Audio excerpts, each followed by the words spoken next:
UFC 319 at the United Center, less than 2 weeks away, and right now joining us on the set, the first South African UFC champion, Dricus 𝗕𝗶𝘶. Thank you for joining us. Welcome to Chicago. First time you have ever fought here. What do you think about our city? Yeah, I think it's absolutely incredible. I've been here for just a week now. To get acclimatized, we're 2 weeks away from the fight, so I always try to come in early, but I absolutely love it. It's incredible. It's a lot of city for me coming from South Africa, but I love it. It's clean. And you were up. People are great. You're awesome. at Bears practice, yeah, and all 4 fights broke out. Yeah, I think it was the energy of you being there, which led to some fisticuffs for the Bears, man. Well, I mean, that is the exciting part. I mean, except for the fact that they were in the same team, but it's a fight. Everybody likes a good scrap.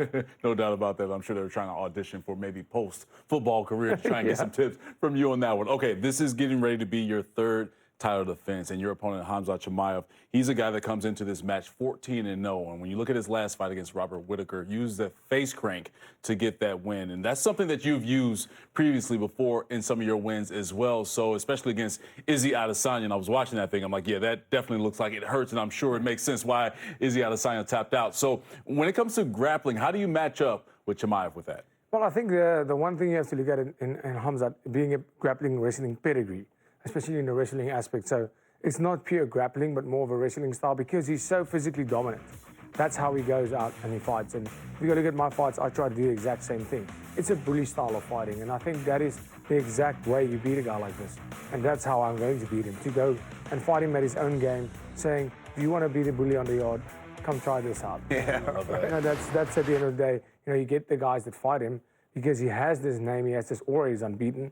And people fight him in a defensive way, and I don't think that's the way to fight him. I think you have to face him head on, go for it, and give him some of his own medicine. Well, that's going to make for an exciting fight when you do something like that. Now, you're a pretty big guy, in the fights, obviously at 185. One, what do you walk around at, and then how far away from that 185 are you right now? I'm still quite a fair bit away from 185, but I do walk around 225, 230. That's my walk around weight out of camp, of course. And then in camp, we started to slim down, and right now my weight's on track. Weight is perfectly where I needed to be this stage of the fight. And yeah, we are 10 days away from weigh-ins right now, and this is where the hard part starts. Getting the body ready to cut that water and put it back on safely. If you win at this weight. When I win, yes. Yeah. When you win at this weight. I was going to say, be careful, David. We can't help you. We're across the side of the table, so if he dives on you, right, exactly, that's all you and him. Let me rephrase. When you win at this weight, will you move up to another weight and fight at 205? Yeah, I think that's been the goal. The long-term goal is to move up. I'm still young in my career, 31 years old. There's a lot of time left, and I'm a firm believer that at least 3 title defenses, this will be my third before you move up in weight. And then, of course, the division needs to be cleaned out, in my opinion, before you move on to the next division. The middleweight division is looking very, very exciting at the moment. The shuffle in the top 5. I mean, the top 5 has been looking the same for many years. And over the last year, 3 changes. I mean, Robert Whittaker being out of the top 5 for the first time in 8 years. And, I've fought everybody in the top 5. Up until last week, now there's 2 new names in the top 5, which means the division is getting alive. Otherwise, it wouldn't have made sense for me to stay. But there's exciting fights happening, and I'm always in for the new hungry contenders. So let's see how it happens. But I'm definitely interested at some point in the near future to move up a weight loss. All right, let's go into your training methods, because we've seen previous fighters like Khabib wrestle with bears. You had Shevchenko kicking trees. You've used a taser previously in your training methods. So you got to take us through the mindset of that and how that prepares you for a title fight. Well, let me tell you this. They did that willingly. I don't get tased willingly. So that does change the odds. I mean, my coach uses the taser because what are you going to do to us? We're not kids. We're fighters, so hard-headed, and sometimes we need a little bit of extra motivation to get these things right because we are set in our ways. Bad habits or habits. To break habits and form new ones sometimes requires a little bit of a controversial methods, and that's what our coach did. And it's not everybody's cup of tea, but that's what made me a world champion.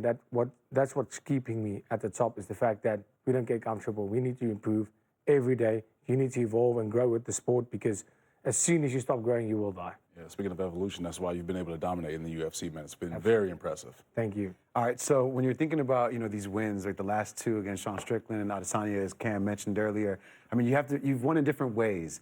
In your opinion, what do you feel like is your biggest strength, whether that be mental or physical? Yeah, I 100% believe at this level of the sport, you get to a place where you don't, especially defending your title, you're fighting the next best guy in the world. So every guy is going to be the next best guy. You realize that you're not going to get a guy that's not fit. You're not going to get a guy that's not in shape. You're not going to get a guy that's not strong or skilled. Everybody is on a level playing field. There's minor differences in strength, and maybe one guy's a reach. The biggest difference at this level comes on a mental level, and I believe that's where I am the best in the world. On the mental side of the sport, I believe I'm mentally unbreakable, and that's how I win all these fights. So this is the first UFC event in Chicago since 2019. It's been 6 years. And so when a lot of people are thirsty for MMA, a lot of people might be novices. When you walk into the octagon on the 19th, what will be, or on the 16th, what can people expect from that experience? I always say to people, if you've never watched a fight, go to a live event and you will forever be a fan of the sport. It is in our DNA as humans to be attracted to it. I mean, we saw today, even with on the field, when the guys started going at it, all the eyes on the fight. That's how we are. That's how we are as humans. So what they can expect, not only from my fight, but from the whole event, it's going to be spectacular. It always is. The UFC always delivers. In an iconic building like this one with all the history, I am so excited to be a part of it, all the legends that walk through these doors. And then, of course, I will not let that go unnoticed. I want a statue like Michael Jordan one. Yeah. Love that. I love that. That's what I'm going to be doing when I get into that octagon. You're wearing a Blackhawks sweater. Hockey players fancy themselves as pretty good fighters themselves. Do you think that hockey players are good fighters? Yeah, I do. I've seen quite a bit of highlights. Quite a few guys that scrap it out on ice. I do not see myself putting on ice skates to do what I do. When we're on solid land, I would give it a go, but I would definitely not want to fight any one of them on the ice. So I have to give it to them. Those guys can fight, and they're tough.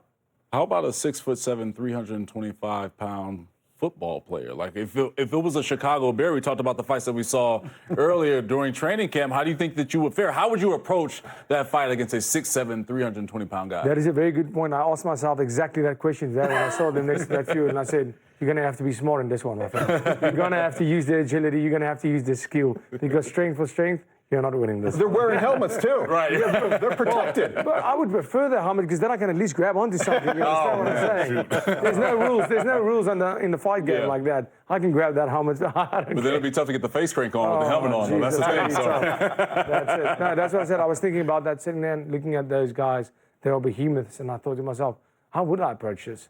I'm like, well, I'm going to have to use a lot of agility. Yeah, Dricus, we appreciate the time. Dricus du Plessis going to face off against 𝗵𝗀 Chimaev for the middleweight crown on August 16th for UFC 319 right in this very building, the United Center.